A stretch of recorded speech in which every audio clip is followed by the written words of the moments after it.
This show is a Phonic Media production.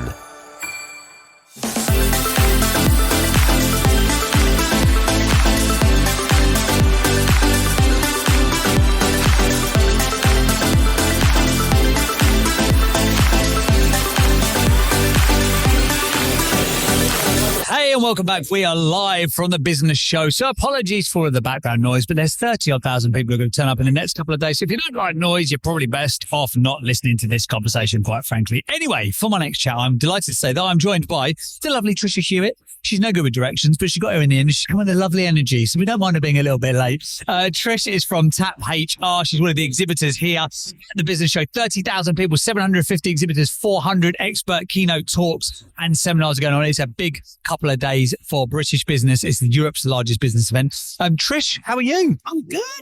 I'm enjoying the chatting, so I'm enjoying it. Awesome stuff. What are you here for, Trish? And who are you here to meet? And give us the 60 or 90 second upsell of you in the business. It's the upsell of me in the business. Or the elevator pitch. They call that a networking event, don't they? Give us the elevator pitch.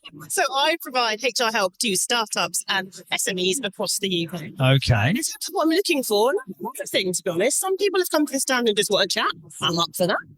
Some people have come wanting to use the HR services, and other people have come wanting to collaborate. So I think all of those three things works really well for me. Awesome stuff. In terms of HR, I kind of understand that, but specifically for startups, yes. How have you ended up in that niche? So my last role kind of in the corporate world was within a startup. And I think it gave me that insight into, do you know what, there's probably quite a lot of startups that are really awesome at what they do, but don't have that HR knowledge and expertise. And if they've got a good idea, that growth kind of shoots off really, really quickly. And then they've not necessarily got the HR foundations that they need. So it just kind of made sense to me to be able to offer it to people too. Yeah, no, it does make sense. As a small business startup, I'm like, oh, actually, if I'd have had someone like you around 2 years ago, then I wouldn't have hired 1, 2, 3 and a half of the wrong people. But we won't go there. We'll leave that where it is. So in terms of, how did you were working at a startup. What do you find are the most common startup HR challenges that you see? I think it's probably around processes and systems. Oh, God. She looked at me with judgy eyes then. She knows too much. Love that. Because when you're in a startup, you've got your great idea, you rush off and you do that. But you haven't necessarily thought about making sure your contracts of employment are right, making sure you've got the processes that you need, and making sure that you're compliant. All the boring HR stuff, to be honest. It's boring, but it's essential though, isn't it? Because otherwise, I've had so many conversations already today with people who are growing businesses, but then we've talked to a couple of accountancy firms, and people just don't know their numbers. Yeah. And I think HR is probably that same thing. For me, it's a weird analogy. Go with me on this one. HR is almost like painting and decorating. Like if your roof fell in, you get a roofer. But you think you can have a go at painting and decorating your house yourself. And I think a lot of people fall into that trap with HR. And it's only when they get to a certain size of scale or they get to a problem with a potential employee, like, actually, I didn't onboard them correctly. I didn't give them the right contracts and that. Do you find that a lot that people are just have a go heroes themselves with the HR stuff? I do. I find in a lot of instances people have downloaded a template from the internet. Oh, God. Okay. She's joking me again, guys. She knows too much. That's the most common one. When actually, if you come to somebody like yourself, we can make sure that it's robust, that it's been drafted by an employment lawyer, and then it's going to keep you safe as a business. What do you see what are the commonalities of sort of startup HR that you see differ from sort of more traditional or more well-established businesses? Is there something specific, like a skill set that you have to hire for? Is it that willingness to have a bit of an element of uncertainty? Because we've got a team of 4 of us now. We are new. We will pivot stuff. I hate that word, but there'll be a new offering that will climb on. Like, right, okay, we could do that. We could do podcast booking. We'll kind of.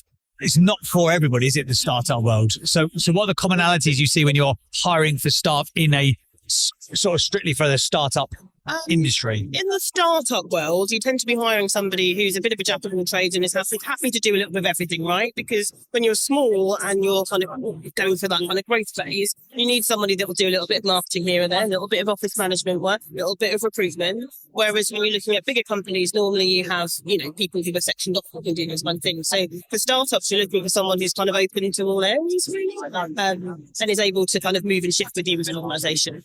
Do you actually help with the recruitment process as well as part of it? Okay, cool. So I imagine you've probably done hundreds, if not thousands of interviews and read millions of CVs.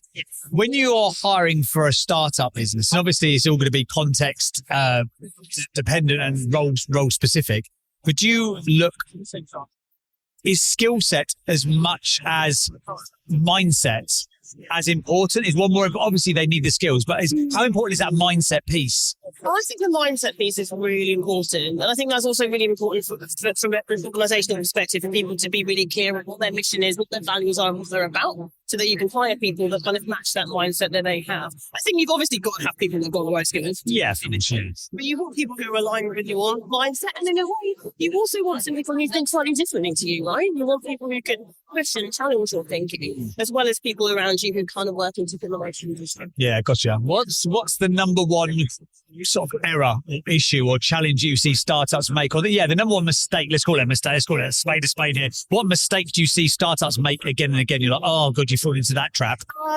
I think the contract one. So they'll use something really basic that they've downloaded off the internet. I mean, I tried to a startup recently, and they have some not legal clauses in the contract, but they downloaded it from something called, legalbits.com, thinking it was okay. And then I would probably say communication in startups. So I think when startups are small, usually that communication circle is very, very tight. But as they grow, sometimes the communication then falls by the wayside, and you kind of need hearts and minds within a startup. So I think making sure you put yourself right from a compliance perspective and making sure you really nurture that communication piece as you grow is really important for us to on the flip side of the startup scenario, if you are somebody who is desperate to work in a startup, or you aspire to be in that kind of industry, how can you make yourself appealing to a startup as an employee potentially? At the moment, it's a candidate-led market. There's way more candidates than there are jobs, so people can be picky. However, for somebody like me where I have to look at a lot of CVs, do something that's going to make you stand out. So if you've downloaded a template CV, as a recruiter, I probably see hundreds of them. Seen that 20 times already today. Yeah, do you know what I mean? And the other tip is make sure that you tailor your CV to the role. So if I'm looking for really specific things on my job ad, I know it's going to take a little bit of time for the candidate, but make sure that that's tailored, because when I'm sifting, I'm looking for those specific things. And equally, well, just be amazing. A little bit, to be honest. And if you can use something like Canva, grab my attention. So if I'm looking at hundreds of CVs, the one that's going to stand out to me is the one that's tailored. It's got a bit of colour and a bit of character. How important on that point is a cover letter? Yeah, that's a very good question. Is it still important? Or I think it depends on the kind of organisation that you're applying for, right? And I think it depends on their application processes. For me personally, when I'm sifting, I suppose what I'm saying is if you tailor your CV to what the organisation is looking for, then there's kind of not really a need for a cover letter, right? But some organisations, maybe some of the older school ones, if I'm honest, do like a covering letter. So I think with both of those things, just make sure that they're tailored so you can catch the recruiters on. When you're recruiting for a role, so for those who are looking for employing great people now, I did this. I sort of, and I don't know if this is a good or a bad thing, so I'm about to find out live on air, did I make a gigantic mistake or not? But I actually I made people apply with 3 bullet points. I said, only send me 3 bullet points about why you want the role, and send me a link to your most recent work. So I was recruiting for like a podcast content creator. So it's very specific. So it's like, show me your latest video, show me your latest podcast, show me the latest content you worked on, and 3 bullet points. Okay. And 95% of the people who applied did not bother to apply in that way.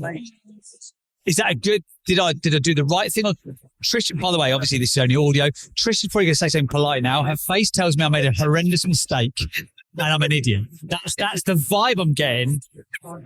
Tell me the truth, Trish. To do what works for you is a business, right? And that obviously was something you want to help. Political answer. I mean, ideally you want to be getting a bit more information out of people, but in a way you have got a lot of information out of them because you've weeded out the people that haven't read the instructions, haven't understood what you've asked. So do you lose a lot of good people in that way though? Because I got to a point where I was like, I hadn't found the right person. Like, do I actually need to go through? Have I unnecessarily like chopped the wood down around the job? I probably would have got them to do both. So I really like the idea because also, from a candidate's perspective, if it's the same boring way of applying, I'm not interested. Whereas yours is going to be different. It's good. Yeah. I think it probably would also help to have the CV, and then you can see all of the skills and experience too. I like what you did because it showcases you, your culture, and also it gives you a slightly different slant on when you did the candidate. So, no, kudos. I sort of did right. I sort of did wrong was the answer there. Right, Trish, for those who are at the show, if they listen to this, we're going to send this to you as a podcast clip so you can share on your socials and all that kind of good stuff. Where can people come and find you at the show over the next couple of days? I'm on stand B1002. B1002. I'm not far from the service desk. And the business is Tap HR. And how else can people find you? Website and stuff, best way to connect? Website on www.taphr.co.uk. I love a bit of TikTok, so if anyone's into that, get on there. I do a video pretty much every other day, and all the normal stuff. So Instagram, LinkedIn, all the normal places. Awesome stuff, Trish from Tap HR. Thank you for your time. I appreciate it. Have a great rest of the show. Oh, Thanks for being on.